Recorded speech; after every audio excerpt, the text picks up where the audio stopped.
We will begin in just a minute.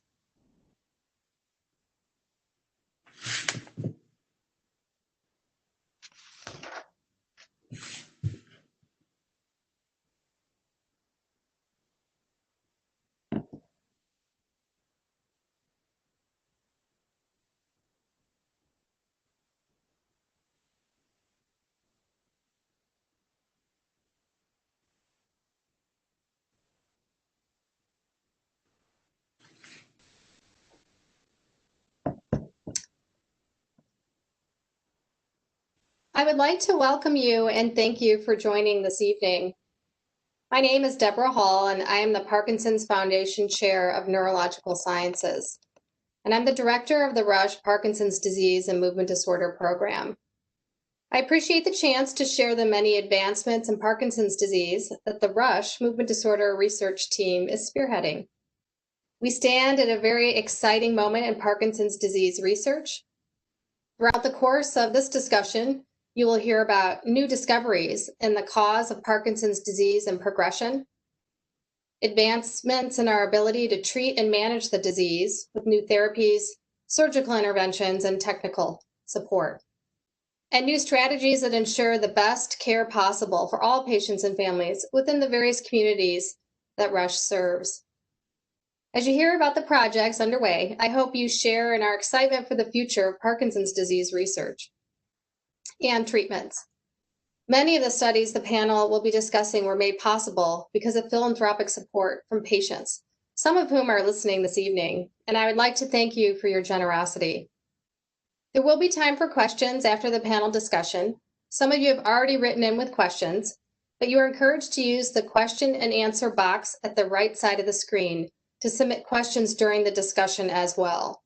And if you look at the bottom right-hand side of your screen, you will see a tiny little box with a question mark in it. You'll just click on that and type your question in. I would now like to ask my fellow panelists to please introduce themselves. Dr. Getz. Good evening. My name is Christopher Getz. I think I likely know most or all of you. I am a professor of neurological sciences and a professor of pharmacology at Rush. And my title in the group today is Director of Strategic Growth and Innovation. Many of you will know that I led the group for many years, but I have passed the day-to-day running of the group to the able talents of Dr. Hall, and I'm proud to have that transition. I am still active, still full-time, but my view and my energies are going to be placed towards the future. And that's what this seminar this evening is all about. So it's very pleasing for me to participate in it. And Deborah, thank you for inviting me. Jeff. Hi, I'm Dr. Jeff Cordova. I'm the Alavi and Solomon Jesmer Professor of Neurological Sciences. I'm also the Director of the Research Center for Brain Repair, but I'm here mainly in my role as the leader of the preclinical science and the laboratory science in the sections of movement disorders. And as always, it's an honor to speak in front of the patient population that we serve. Dr. Verhagen.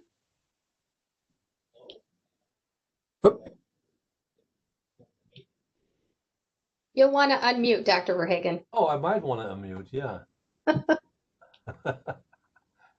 Where's my unmute here? There you are. Is that better? Yes. Yeah, we can hear you. Hello, everyone. Sorry, I was on mute. Welcome to all the attendees. My name is Leo Verhagen. I've been at Rush in the movement disorder group for about 20 years. And I'm thrilled to be part of such a group and that's thriving, expanding, and coming up with all kind of new clinical translational research findings. And I'm very pleased that we can share something with you today. Dr. Flesher. Hi, everyone. I'm Jory Fleischer. I am the Leslie Nan Burridge Endowed Faculty Scholar in Parkinson's Disease Research and an associate professor here in the section of movement disorders. And it is an honor to be able to talk with you all tonight. Thank you so much for giving up your time to hear about the exciting things that are going on. I'd like to start off with the first question for our panelists. So this is an exciting moment in the evolution of Parkinson's disease research. Dr. Getz, can you share how our understanding of the disease and our ability to treat patients has improved during your career, and provide guests with some context on where the scientific field stands today? Well, that's an interesting challenge for me because, in fact, I think I have lived the history of research treatments for Parkinson's disease. All this has occurred in a short period of time and really covers my career. When I was a very young student, the first introduction of levodopa was occurring in Chicago. And I was witness to that as a very young and impressionable student with my little white coat. And I stood in awe of seeing that when patients were given levodopa, which is what Sinemet is, the modern drug, patients who were wheelchair bound for years suddenly were able to get up and walk. And this was an inspiration to me. Some of you may have seen the movie Awakenings. And while that is a Hollywood splendor, it still has a solid kernel of truth in it.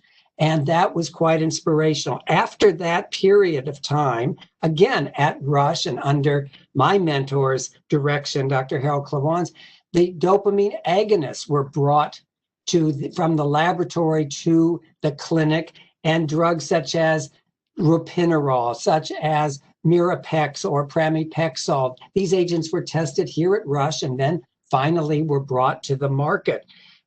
What we do in research is we use the lab and we use the clinic as two arms to answer a fundamental question. And so Dr. Cordova already mentioned the vocabulary word translational research. Let me just define that if I see an observation, if I have an observation in the clinic or a patient brings an observation to me, I can note it and I can call Dr. Cordova over to look at it, but I can't answer how is that happening in the brain. But Dr. Cordova can take the observation over to the lab and immediately the next day start an experiment to look at the mechanism, the underpinnings of that behavior. And after he makes a discovery with my input, because I'm the clinician, it has to look like something that I recognize, he brings it back to the clinic and we are able to go back and forth, translating the clinical to the laboratory to the clinical. This is a unique aspect of our program here at Rush. It is the tradition that we have developed, and it places us, I believe, in a unique position to be able to move the field faster than groups, the traditional model being one group has great clinicians, but they partner with a laboratory somewhere across the nation or across the ocean, and they go back and forth, but it's slow. But here we can do this immediately. That scientists are in the clinic talking to the patients. The clinicians are over in the lab looking under the microscope.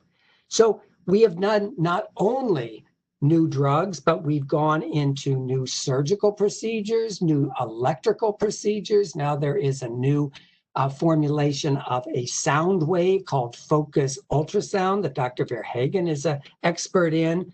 We've done studies in exercise. All this is going on at Rush. Always my job as the strategic planner is to have my hand on the pulse of where the science is so that we are a year, 2 years, 3 years ahead. And what the premise here is that if we write a grant for the national government, from the day we write it to answer a scientific question, we need to count on 3 years by the time it's reviewed, revised, funded, and startup. But when we have donations from our sponsors, that donation is immediately applied because I'm in charge of knowing where the science is, talking to my colleagues, getting their input, going to conferences, so we can move quickly. And that time is important. Parkinson's disease patients do not want to wait, and you don't deserve to wait. It is our job to move this as quickly as possible. But I can tell you the whole history of research is really within this one man's career. And it's been a brilliant experience for me to ride and be part of it. Deborah, does that answer your question or get us moving? Yeah, that absolutely answers this question. I wanted to follow with a different question for Dr. Cordova. So a key component of advancing Parkinson's disease research is understanding the cause of the disease and how it progresses. Dr. Kordauer, can you discuss what we know about how the disease develops and how Rush is building on this knowledge to study new treatments? Yes. It seems like I've been here for a year, but I've actually been here for 31 years. I find it absolutely amazing. And I want to echo something Dr. Getz said, because all the institutions have the same slogan, from bench to bedside. But again, we actually do that here. And it's rare for a PhD scientist like myself to actually have something go into clinical trials. I've had 6 or 7 things in my lab go to clinical trials. And the reason is because I don't collaborate with clinicians, I collaborate with clinical scientists. And they always have their eye on better treatments and better therapies. So the question I've been asked is, how does the disease caused? What causes it to progress? And what therapies might come out from that information? So I can only tell you definitively that I know about 10% of what Parkinson's disease is caused by in 10% of the patients, because those patients have a genetic form of Parkinson's disease. They have a genetic form that's caused by a protein called alpha-synuclein, LRRK2, glucose-ribosides. All these different genetic changes cause Parkinson's disease. And I think to show you how that information can then be translated to sporadic or idiopathic or regular garden variety Parkinson's disease is the discovery by Andy Singleton that in a family where a gene made too much alpha-synuclein, a protein that's normally in the brain and helps nerve cells talk to one another, if you just have only that genetic anomaly, and you get Parkinson's disease. And if you have even a high-end production of alpha-synuclein, you get Parkinson's disease with dementia. And that wouldn't really be interesting if it only occurred in these very small populations of individuals. Where it became interesting is that the classic pathology in the brain of almost every Parkinson's patient is caused by this protein alpha-synuclein, the Lewy body, which is what we call pathognomonic of the pathology that's seen in Parkinson's disease. So what happens in the brain of this normally occurring protein is that it gets changes in its form and changes in its shape. And it basically is like some food getting stuck in your garbage disposal and you can't clear it out. And that causes the garbage disposal to break. That's exactly what happens in the brains of Parkinson's patients. This normal protein folds, and then it can't be cleared by the parts of the cell that normally clear these types of cells. So that's how it starts. Then the question comes, what happens as the disease progresses? And Dr. Getz and I had a fabulous observation back in 2008. In which we had patients that received transplants of dopaminergic cells. And then 15 years later, the patient died from events unrelated to Parkinson's disease. And we got a chance to look in the brain. And we found these 15-year-old cells had Lewy bodies in them. It was astonishing. It actually changed how we think about Parkinson's disease. And so how did they get there? We found out later through a number of animal studies that I participated in and others around the world, that when you get this Lewy body, a part of the Lewy body gets spit out from one cell, gets taken up by a second cell, and then that cell forms a Lewy body. And then the second cell spits out a seed, and that gets picked up. And this is what's called the prion hypothesis of Parkinson's disease.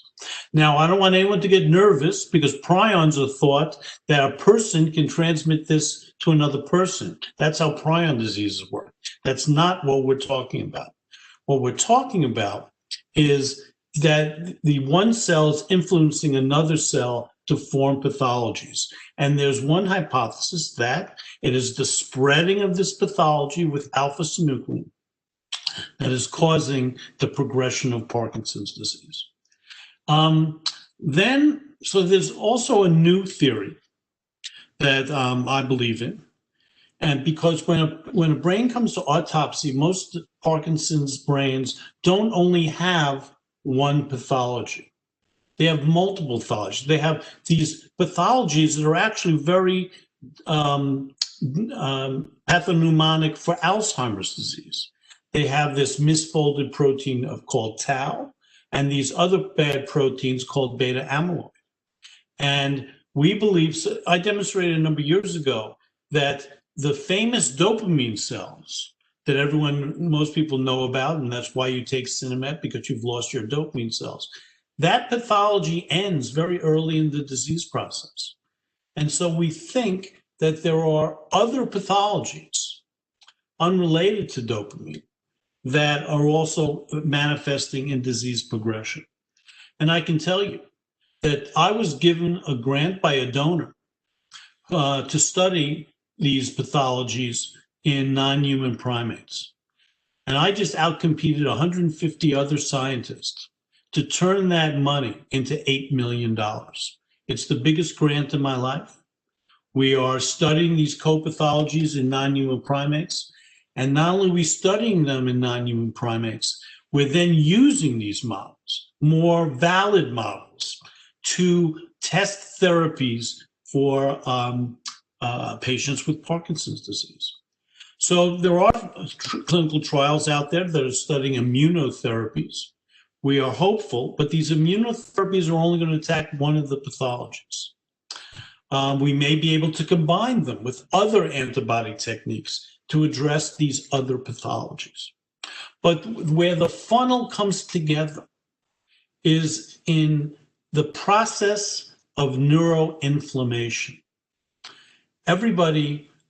So all these different pathologies cause inflammation in the brain.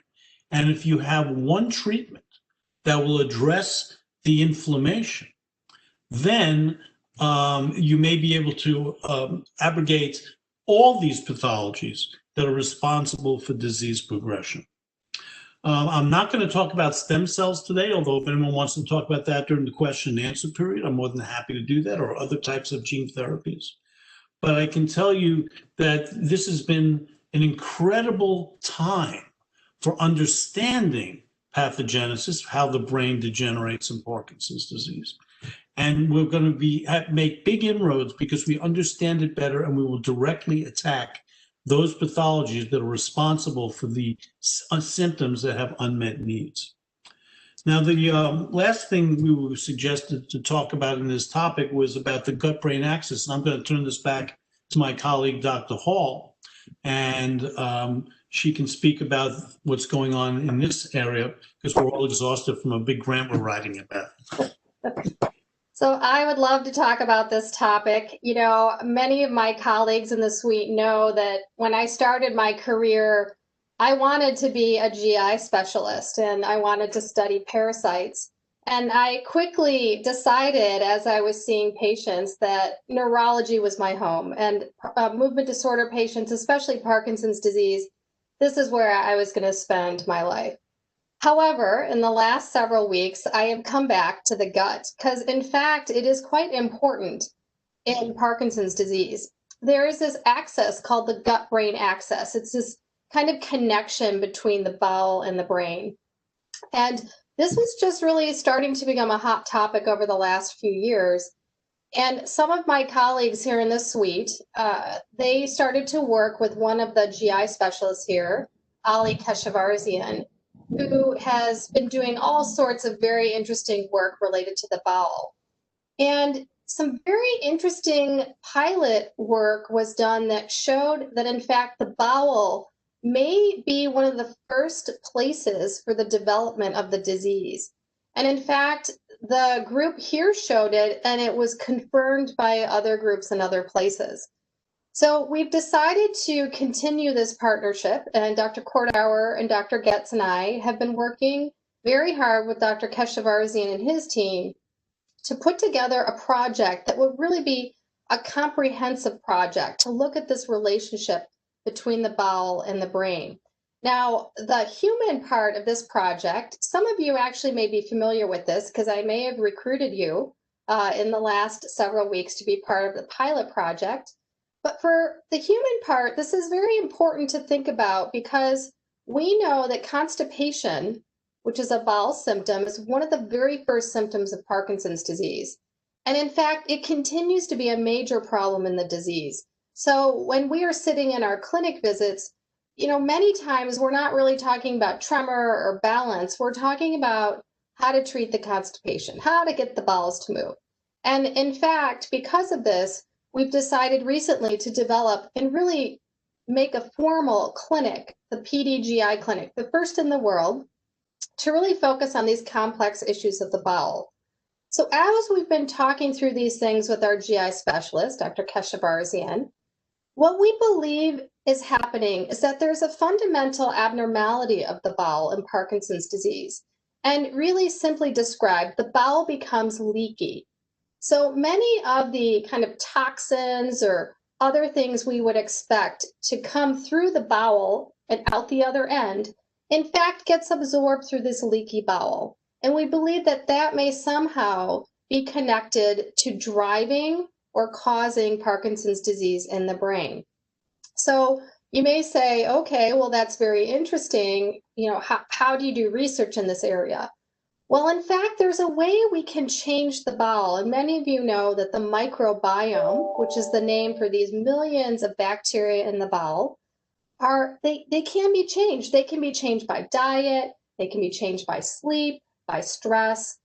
And in fact, in Parkinson's disease, it's very clear that certain populations of bacteria are in higher numbers when you have the disease. And those higher numbers of bacteria are not the good ones, the bad ones. And these bacteria release these certain compounds in the stool. So what we've done with this pilot study over the last several weeks is I recruited several patients, and some of those were Dr. Goetz's patients. And we asked the patients to eat a bar. And it's kind of like a protein bar, but within it contains prebiotics. And these prebiotics are actually food for the good bacteria.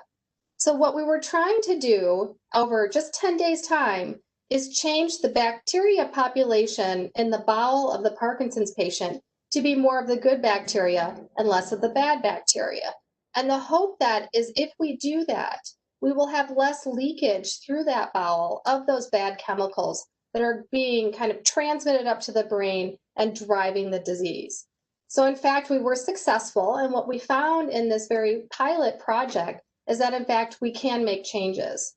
So this is just evidence combined with many of the other pilot studies that were done, including those in Dr. Kortauer's lab, that tell us, in fact, that the brain-gut axis is incredibly important in this disease, that we may be able to change it just by giving a dietary bar to patients, and that, in fact, it may not only be related to the beginning of the disease, but it may be related to the progression of the disease as well. And so this is a very exciting route that we are taking. We are putting in this grant soon, and we're hoping we can engage some of you who may be patients on this call to be part of the next project with the bar. So what I'd like to do now is maybe go on and ask Dr. Fletcher a question, because I think that some of the folks who have joined us tonight might be very interested in this topic. So while researchers kind of lay the groundwork for disease-modifying treatments, we already know that staying active is a proven way to slow disease progression. Dr. Fleischer, can you discuss the various benefits of exercise and your research in this area? Absolutely. Thanks so much. So, a lot of this really gets back to what Dr. Goetz has mentioned, what Dr. Cordova has mentioned about translational research. And so, there have been a lot of observations of patients doing so well and what helps some patients to do so well and others not to do as well, and recognition that there are patients who exercise a lot and maybe there's something to that. And that's been taken back and looked at in animal models of exercise, which have shown several different things, even when translated into animal models of Parkinson's and exercise. So exercise has been shown to help with growth of certain neurons in the hippocampus, which is really crucial for memory. It's been shown to help with the release of brain factors, which are essentially like good preservatives that sort of help keep the neurons around that we want to keep around and help keep the synapses, the connections between different neurons around and thriving.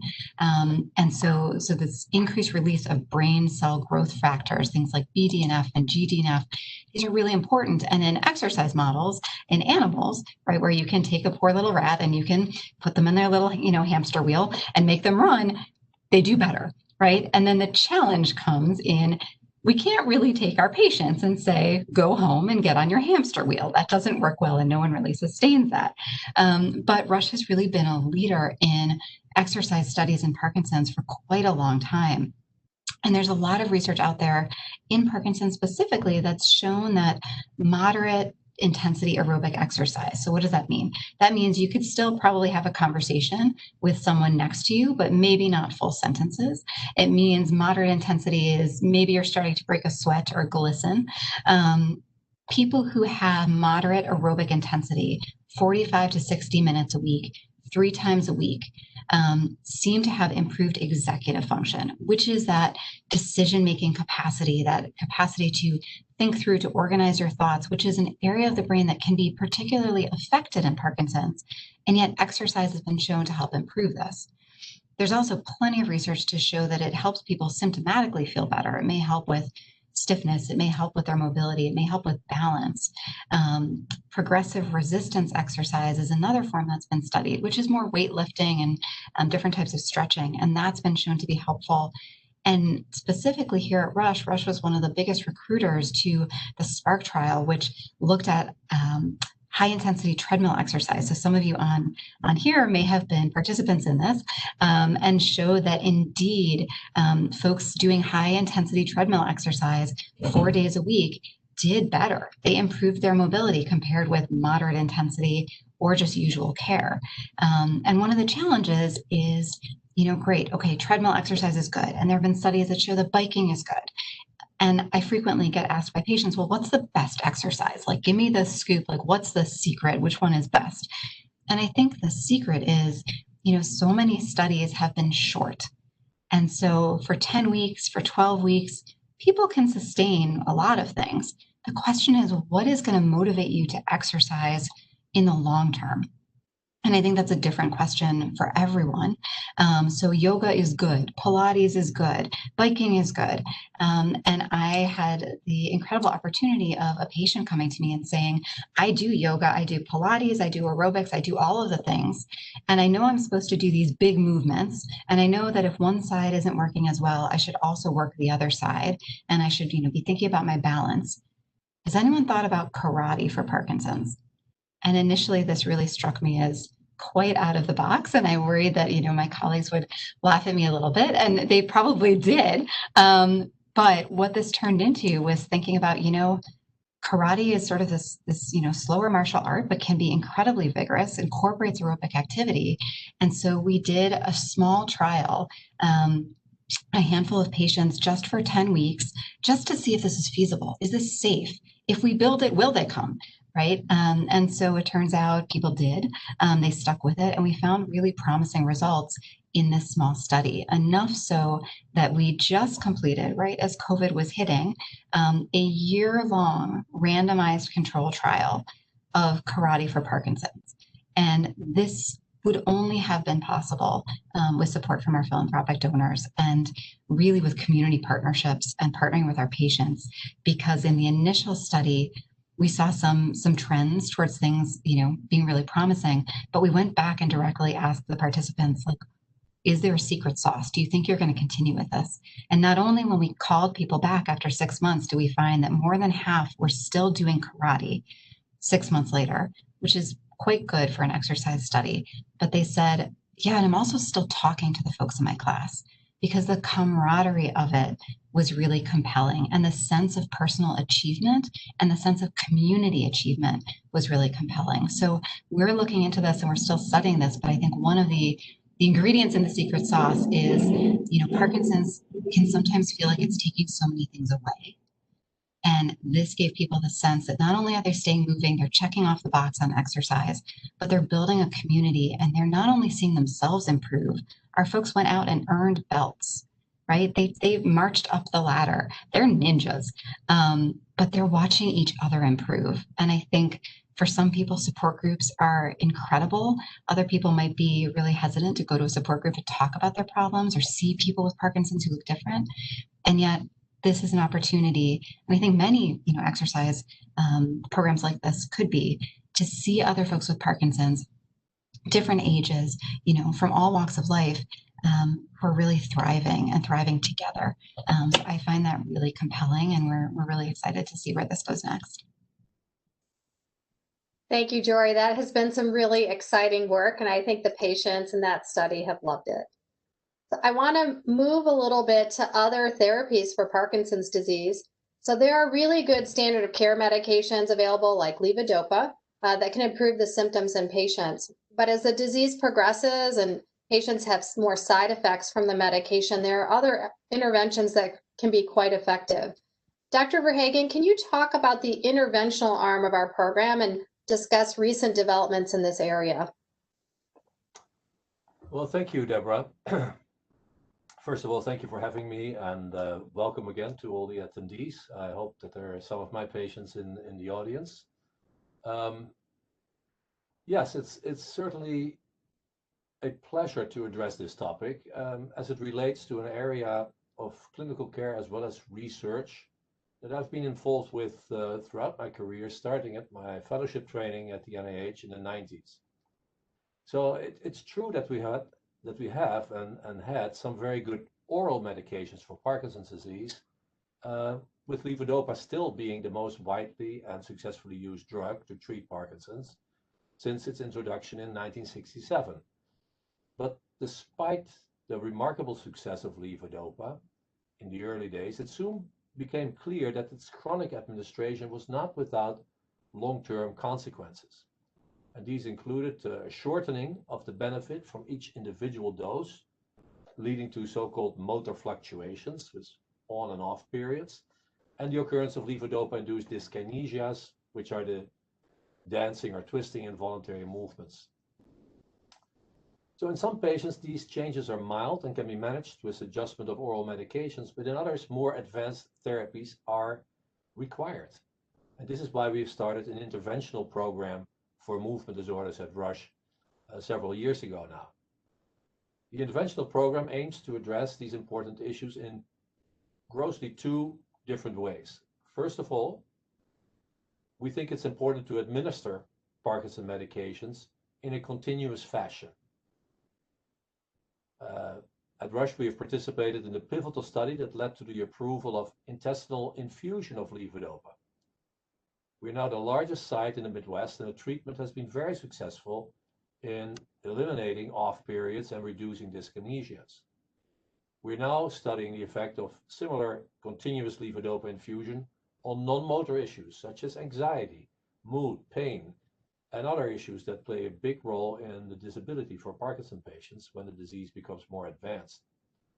We've completed recently another trial with infusion of another very potent Parkinson's drug that you may not know, called Apoquin, and we expect that infusion therapy will receive FDA approval very soon, perhaps even before the COVID vaccine. We are now enrolling patients in a trial that studies the subcutaneous administration of levodopa. In other words, infusion of levodopa under the skin. These are very exciting studies, as they will use the most effective drug in such a way that the side effects will be treated and potentially, when used earlier in the disease, even prevented. Another very exciting ongoing studies for patients with newly diagnosed Parkinson's disease involves monthly intravenous infusions of alpha-synuclein antibodies in an attempt to stop, slow, or even reverse the progression of the disease. And Jeff Cordova already alluded to that. And then I like to move to the second part, the second way that we deal with these motor fluctuations and dyskinesias, and that is by using neuromodulation. So the brain is basically an electric organ with an intricate system of circuits that carry and propagate electrical signals. And in Parkinson's disease, the circuitry is dysfunctional. Deep brain stimulation, or DBS, is one way to bring order to that abnormal firing pattern in the brain. And for the past 20 years, Rush has been the leader in the Midwest.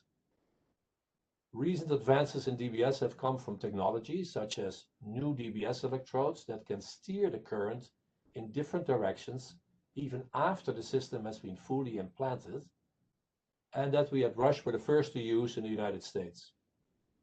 Other innovations under study include closed-loop deep brain stimulation, where stimulation is given on demand, for instance, when tremor recurs, or in a more adaptive way where DBS is continuously modulated by feedback obtained from the brain itself, such as abnormal electrical activity in the PD circuits. But we have also made strides in the way we use DBS. We at Rush have recently come up with a novel way to program the devices which have helped DBS patients with gait and balance disorders, reducing falling and injuries. And finally, DBS has traditionally been done with the patients awake, so that in the operating room, the effect of stimulation on tremor, for instance, can be used to confirm that the DBS electrode is placed correctly. We are now planning to seek funding for a study that determines whether DBS can also be performed with the same accuracy and efficacy with the patients asleep, as that may be more comfortable for our patients. And finally, I want to talk about the latest arm of the interventional program, and that is the focused ultrasound therapy. You may remember that before DBS was invented in the late 80s, many disorders, including Parkinson's disease and tremor, were treated by lesioning the brain. Pallidotomy and thalamotomy may still ring a bell. These lesioning procedures require to go into the brain with a probe and heat up the tissue in order to cause local destruction of the abnormal area. Focused ultrasound, on the other hand, can make a lesion entirely from the outside of the brain, and therefore is an outpatient procedure that takes about 2 or 3 hours. It is performed in an MRI scanner, and during the procedure, the patient wears a helmet that contains an array of ultrasound transducers, and during the procedure, which is called a sonication, these sound waves come together in one focal point, which then raises the temperature, and a lesion is created in the right spot. And why do we know it's the right spot? Because the MRI will allow us constant monitoring and control of where we make that small lesion. The effect is immediate and lasting. So this is a state-of-the-art procedure, and our group was the driving force in convincing our employers at Rush to invest in this equipment so that we could help our patients with severe tremor. It's good to note that this procedure is only approved for tremor, both essential tremor and Parkinson's tremor, and it can only be used on one side of the brain. But I expect that with more experience, these restrictions will be lifted, and that we in the future will be able to do bilateral procedures in different areas of the brain that will treat more than just tremor. I will stop here, but before I do, let me express my gratitude to the Richard G. Cole family for the support of my endowed faculty sponsorship, a scholarship. Without such support, it's really impossible to be totally dedicated to my patients with patient care and at the same time do research. So thank you very much, and I will stop here. Great. Thank you, Dr. Verhagen. So immunology and vaccine research has emerged as a very promising area of study. At the same time, vaccine research and technologies are accelerating at a tremendous pace due to COVID. Doctors Getz and Kordauer, is a vaccine for Parkinson's disease possible, and how can current advances in vaccine research help accelerate this progress? Well, if I can just start here, just as an introduction, this is an opportunity for us to have a living example of what we were talking about with translational research. So Jeff starts with an observation of neuroinflammation. He already presented that. He's going to talk, and then he's going to pass the baton to the clinic, and I get to take over. So Jeff, this is a perfect living example of what we talk about and live. Exactly. So what's happening right now is I have two studies ongoing, one in an animal model of a monkey model of Parkinson's disease, and one in a monkey model of an atypical Parkinson's disease called multiple system atrophy. And what we're doing is collaborating with scientists at Biogen who have drugs to reduce this inflammation, and called Tisabre, and also different antibodies to reduce the inflammation. And we will know shortly whether these drugs and these treatments will be efficacious in non-human primate models of Parkinson's disease. Now, I think it's interesting thinking about vaccination. There are now 3 cases that have been published of which people who got COVID-19 after COVID-19 exposure got Parkinson's disease. And if this becomes a more prominent epidemiological feature, then the development of COVID-19 vaccines would prevent those types of Parkinson's disease. The question about whether we could treat individuals with sporadic Parkinson's disease with the vaccine is unproven. And studies would need to be demonstrated performed to demonstrate that. I am a bit concerned about having a vaccine for something that naturally occurs in the brain, such as alpha-synuclein or tau, and it would have to be a vaccine that's against the pathological form and not the normal form of these proteins. So let's take this up. Jeff has talked with us about synuclein, and synuclein is normal. Then it folds. It becomes abnormal. It kills the cell and it gets outside the cell. And his work and other colleagues' work has shown that synuclein has a spreading capacity. It's not a bacteria, it's a protein, but it spreads and damages the next cell.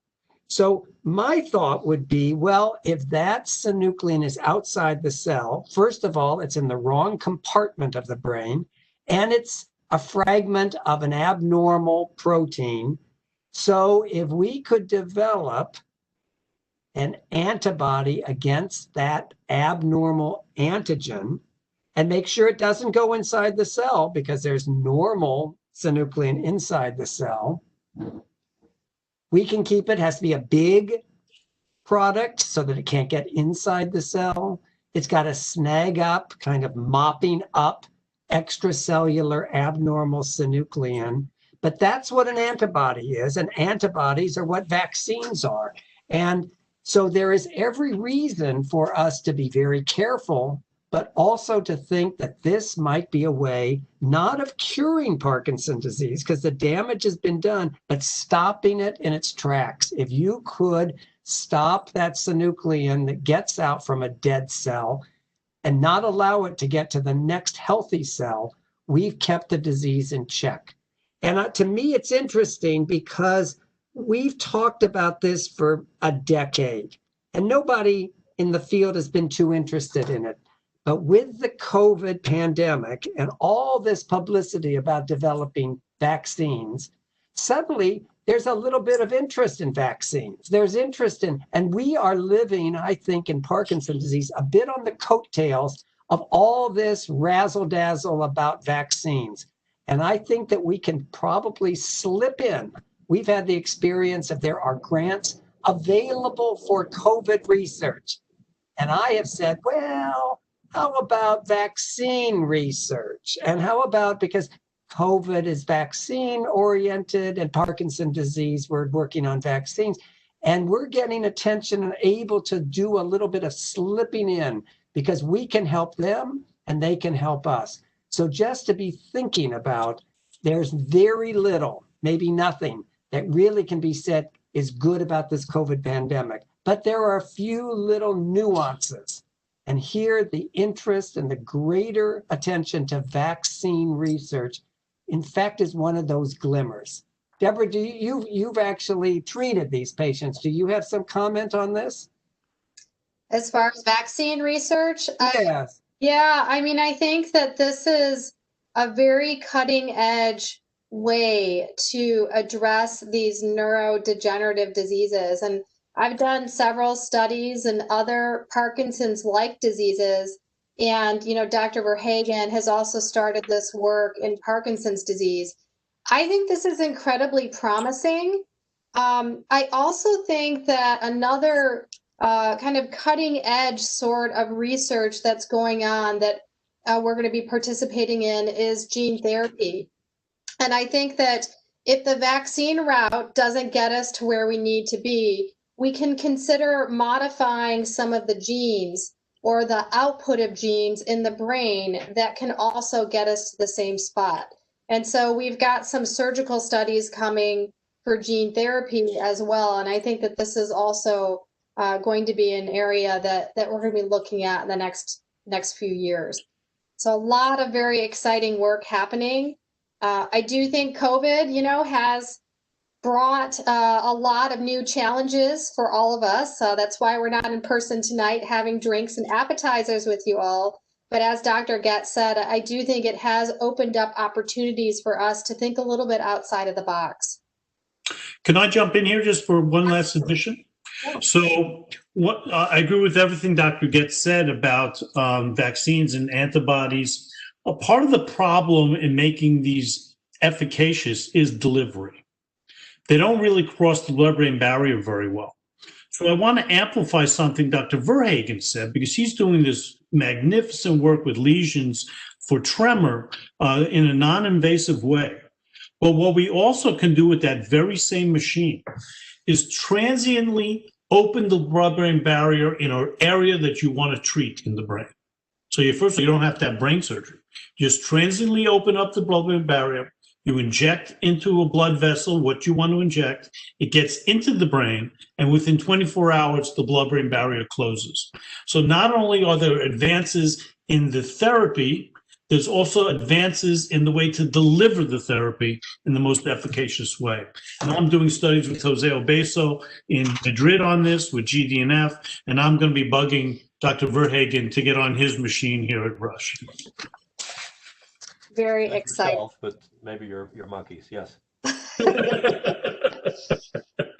So, Yes, but remember that's local. It's not just exposing to the whole brain where you might get side effects, but has the potential to send the product to the area you want. And that precision is the future of being able to develop programs where there is more efficacy, less side effects. that was a lively discussion. I think we could continue this for quite some time, but I am going to turn the mic over to Dr. Fleischer because we have had some questions come in. So Dr. Fleischer. Absolutely. So one question I want to tag back to the discussion about GI and the gut and the brain. So in terms of thinking about that link, is there a certain diet or supplement that patients can adopt to help slow disease progression? And relatedly, there's been a slew of these. So someone wrote in that they are taking a probiotic. They have noticed a significant improvement in constipation, but they expect changes in other Parkinson's symptoms as well. Right. And there was also a question about, does the bowel and the brain connection, is that the same as the gut-brain connection? And yes, that when we say bowel and gut, we use those interchangeably. So there is a lot of interest in probiotics. Probiotics are a food or a supplement that you take that actually contain good bacteria. And many of you actually may have noticed that when you take these, your symptoms improve, your bowel symptoms improve. Some patients will report improvement in nausea or bowel constipation. But in fact, the studies have shown that probiotics, although they help symptoms, they don't actually change the underlying disease itself.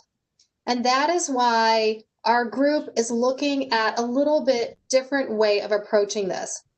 You can't just swallow the good bacteria and they'll show up in the bowel and do the right thing. In fact, you have to treat the good bacteria that are already there with prebiotics, and they will kind of grow and flourish and cause those changes that we like. So in fact, although the probiotics may be very helpful for your bowel symptoms, We don't believe the studies have not shown they help the underlying disease itself or any of the other symptoms. What about diet? Well, we really like to encourage people to be on the MIND diet.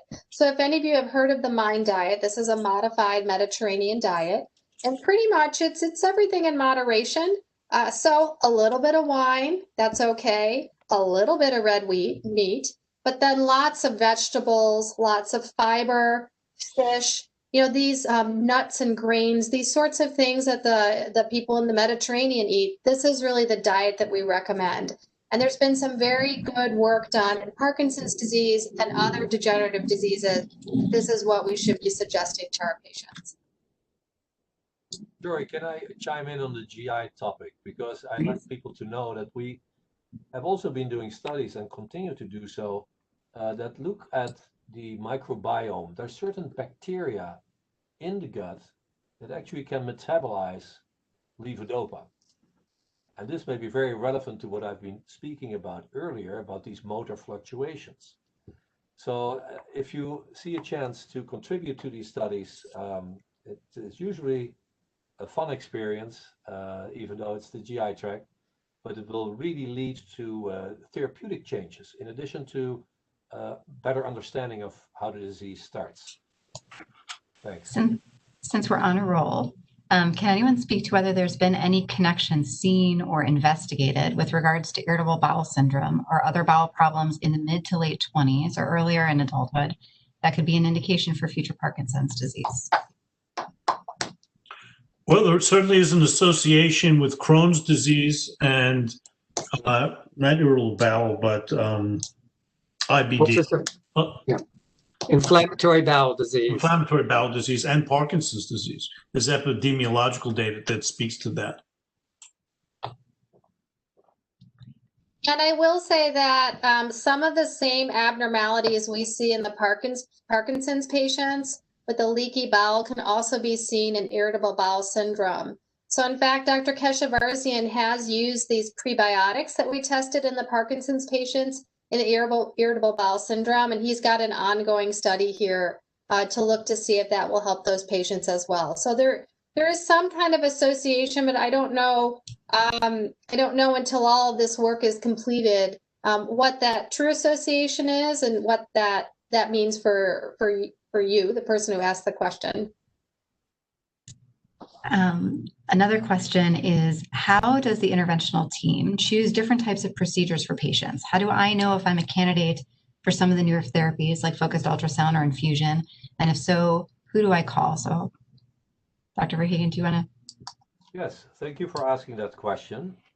The very fact that we have an interventional team kind of indicates that it takes a team to make that assessment. So it's not something that you can do on your own. I think the best thing to do is talk to your individual Parkinson doctor.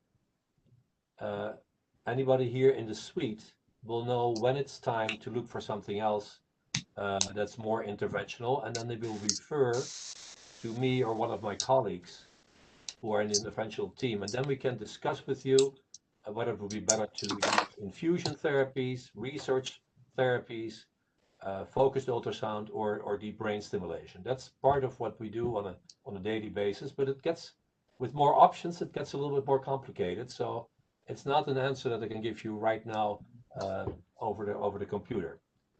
But I can say that I'm not in that team.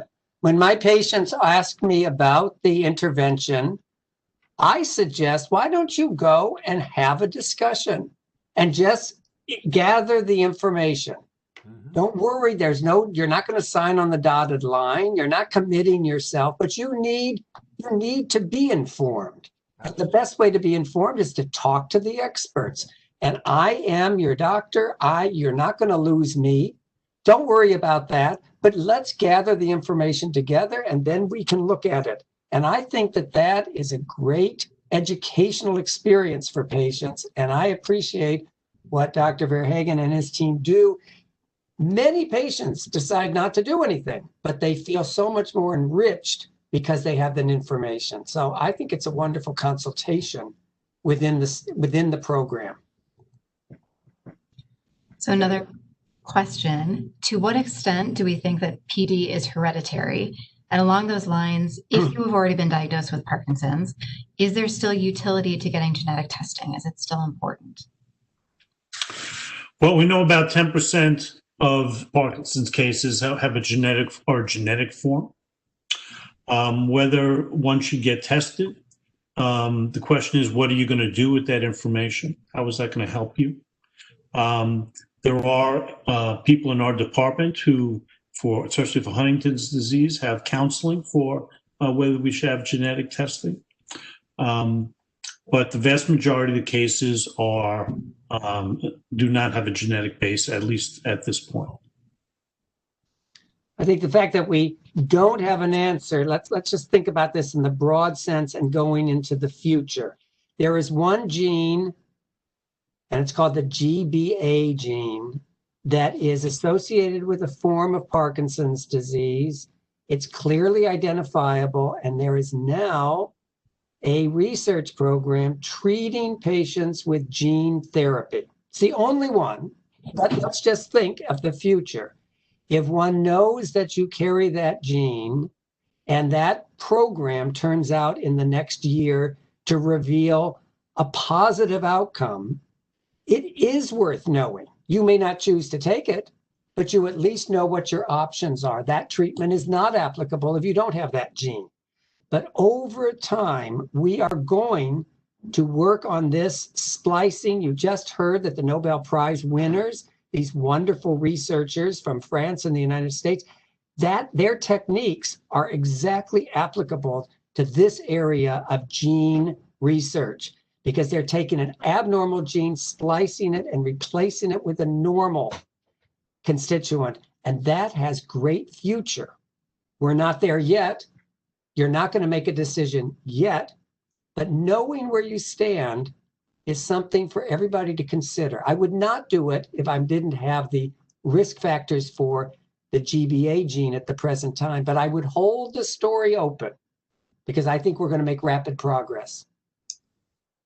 So I just wanted to add to this conversation that there is a new opportunity in our suite to have gene sequencing done if you have Parkinson's disease. So we do have a research study going on that you can enroll into that will sequence your genes. And Mark Rosenbaum is our genetic counselor. He works full-time in our suite. He will talk through with you what this study is all about. And it's a great opportunity for you if you've been waiting for the right time. This may be the right time. So just when you come in for your visits, just ask your provider, and the coordinator who works on that study can give you a call with some more information. Dr. Hall, this question is for you. The idea of using stem cells as a treatment for various diseases continues to pop up. We've touched on this a bit, but can you go back to basics a little bit, help us understand what are stem cells, what's the difference between stem cells and gene therapy? Could they potentially be a therapy for patients with PD in the future? So I would like to engage my good colleague, Dr. Kortauer. So Dr. Kortauer can tell us a little bit about the basics of stem cells and then turn it back to me and I'll talk about applications in humans. So stem cells can make any cell in the body. There are two forms of stem cells. One is, well, there are multiple forms, but the two most prominent forms are human embryonic stem cells, which come from an aborted fetus. But there's also the kind that we work with, which is called pluripotent stem cells. And there you can take blood, or you can take a skin biopsy, or you can take fat, and you can treat them with these factors, reverse these stem cells to become embryonic stem cells, and then drive them forward again to create whatever cell type you want in the body. So Dr. Hall and I are working with a company called Fuji CDI, and we hope to be in clinical trials using a stem cell to replace dopaminergic cells that are lost in patients with Parkinson's disease, probably in 2021, hopefully in 2021. The good news is we have tremendous data in animal models. These cells survive great, they innervate great, they look great. They reverse the motor dysfunction in patients with Parkinson's disease. The limiting factors that you should know about, though, is that they're likely, if they're going to work, will only work on the cardinal symptoms of Parkinson's disease, those symptoms that are well treated with levodopa, but have complications from levodopa. And that's why someone would want to go into stem cells. Dr. Getz and I and Dr. Olano in New York have pioneered transplanting dopaminergic cells in patients with Parkinson's disease. I can tell you it is brain surgery. So don't think it's not brain surgery, but we've had excellent safety in all our clinical trials. And there is very little side effects, and those side effects can now be treated with other procedures. So we're optimistic for stem cells to be a good treatment for the cardinal symptoms of Parkinson's disease, but understand it will not help the non-motor features that can be prominent in this disorder. And I just wanted to add that there are several strategies that could be considered when you think about what we call cell transplant. One of those strategies is whether or not we could create for you your own personalized new dopamine neurons. And so some of you on the call may have been involved in a study several years ago that we did to see if we could develop this therapy that was very personalized. And it turns out that, in fact, it is possible to do this, but that the hurdles for the FDA to roll out this type of therapy for patients is not likely to make it something that's going to be useful. So, of course, when we're in the clinic, a lot of times patients will ask us, oh, well, I got an email that I could go get stem cells by IV in China, or, someone somewhere is giving this therapy. Should I do it? And so one distinction I want to make with what Dr. Kordauer was saying is that giving an IV into the blood with stem cells, it doesn't work, right? So the cells not only have to be put into the location where you want them, but also putting in a stem cell is probably not the right way to go. You've got to make a dopamine cell. And most of you know that dopamine is the chemical we don't have enough of in Parkinson's disease. And so this is the technology, the making of the dopamine cell, that has just come about just recently over the last few years. And so this is, we're one of the pioneering sites working in this area, and the work that Dr. Kordauer just described is in this realm. So this is a very exciting area. It is moving fast. I think Rush is in the forefront of this, and we're hoping, again, as he said, we're going to be in humans pretty soon here. I want to answer a quick question from Mike, who first said that the webcast is incredibly informative and wanted to thank the panelists, and asked if a saved version of the event will be available. And it will. It should be sent out. It's being recorded and should be sent out to you tomorrow or next week. Dr. Getz, is there evidence that some trauma to the body, for example, several surgeries, could be a stimulus for Parkinson's?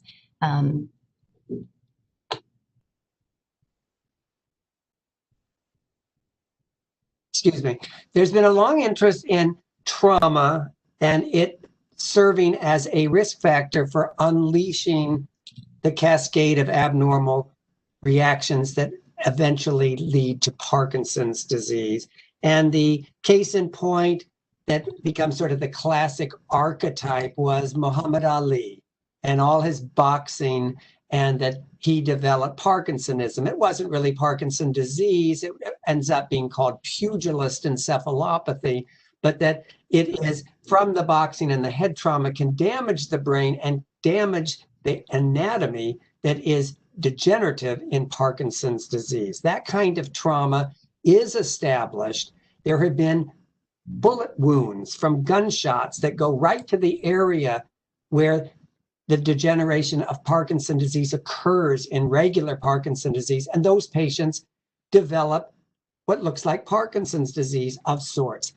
But the actual clear documentation that surgical manipulations or a lot of body trauma leads to Parkinson's, that's really hard to demonstrate. And so we can't really lean upon that. But you'll recall throughout this whole evening, we're talking about the bad effects of neuroinflammation. we don't like a lot of inflammation. When there's inflammation, the proteins get altered, the cells get stressed, and one could imagine a mechanism whereby, well, if you're always having all this surgery and you're traumatizing your spinal cord, is there any good in that? I would say, no, there's no good in it. Whether it's actually precipitating Parkinson's disease is a hard one, because that's a general onslaught of neuroinflammation. And Parkinson's disease is an exquisitely focal disease at its very beginning. It isn't just a random brain degeneration or inflammation at all. It's very highly focused in the most elegant anatomical distribution. So we need to keep in mind that. I think we have to say the jury is out on that question, but we are always interested. Most patients, and this has been noticed even from the 19th century, patients search for an explanation. Doctors search for an explanation. And so we often create an explanation, and that's a solid observation. But again, the clinician needs to take it to the lab, ask the lab scientist to do the experiment, and then come back. And we haven't seen trauma as really a clear indication of the degeneration specific to Parkinson's disease. Thank you, Dr. Getz. I want to take one of the other questions that was posted earlier, and I may start off by answering this and then take it to the rest of the panelists. So someone asked, what is the most exciting or encouraging development in Parkinson's disease research for significant impact and quality of life? And I'm going to give you my answer, which is I think that it's teams and teamwork and integrated science. And I think that that's been the theme all along tonight, is bench to bedside and clinical to translational and back, and working in teams the way that everyone today has spoken about. I think seeing our new PDGI clinic, seeing our interdisciplinary, the interventional clinic, shows you that this takes a team to really move clinical science forward, but to also move quality of life front and center and move that forward.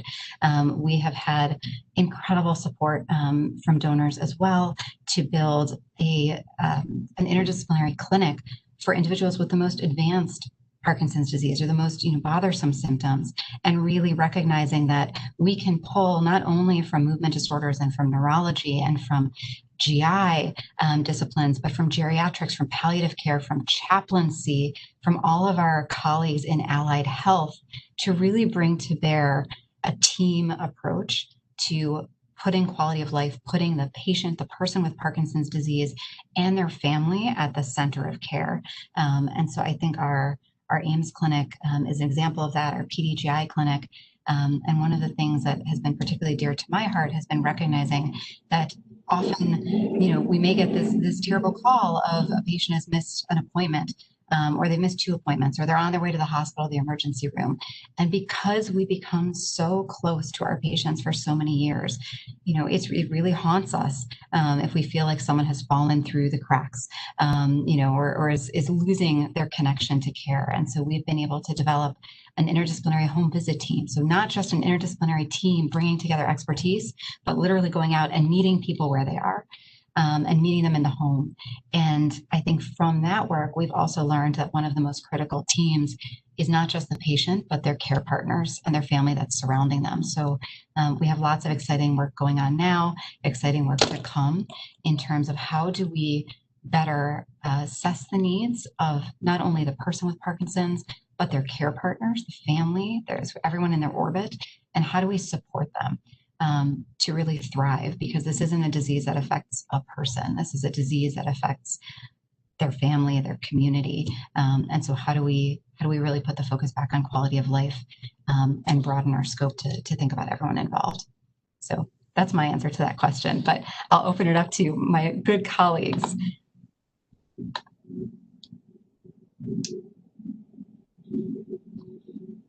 Well, I start off by being a little bit more concrete. I loved what you said, and I fully agree. I'm a little bit more of a concrete person, and I would say in the realm of what I do, I'm very excited to see improvements in quality of life by these very continuous infusions that I've been talking about. And that's a short-term improvement in quality of life that I hope that some of you participants today will help me in, because we need to do the trials. We need to have research participants for these studies. That's essential. But I know these kind of therapies will improve quality of life for Parkinson patients in the beginning, but especially the more advanced stages of the disease. So please sign on, sign up, and let's do this together. Thank you.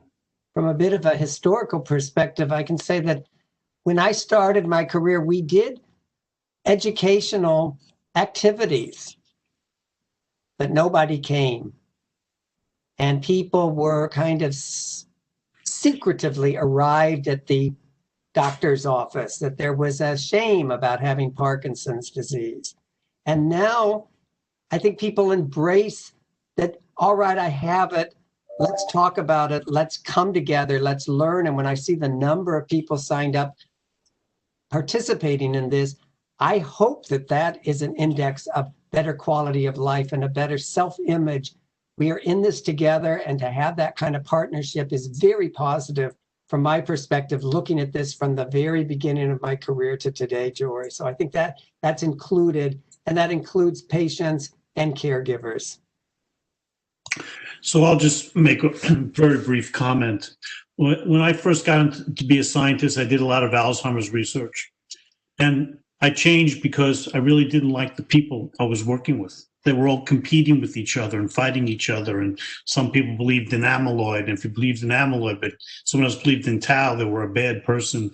And then I was brought under the umbrella of movement disorders by leadership like Dr. Getz, who's just retired as the president of the Movement Disorder Society.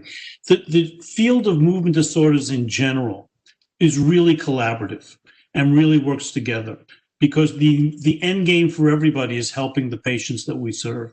And I think movement disorders is a model for how science in degenerative diseases should be attacked, and I'm proud to be a part. Well, on that very positive note, I would like to thank you all for joining us. The night is dark now, so we must finish. So the direction of Parkinson's disease research and treatment is very promising and should give patients hope for the future. You know, many of the advancements that we discussed were made possible due to the shared vision of the many patients and donors who supported this work in its early stages. This work can continue to move forward as quickly as the program has funds to support it. So I want to thank again our current donors for their support. And if you would like to learn more about becoming involved, we would be grateful for your interest. Kristen Stewart and Megan Kono, our partners from Rush Philanthropy, will be following up.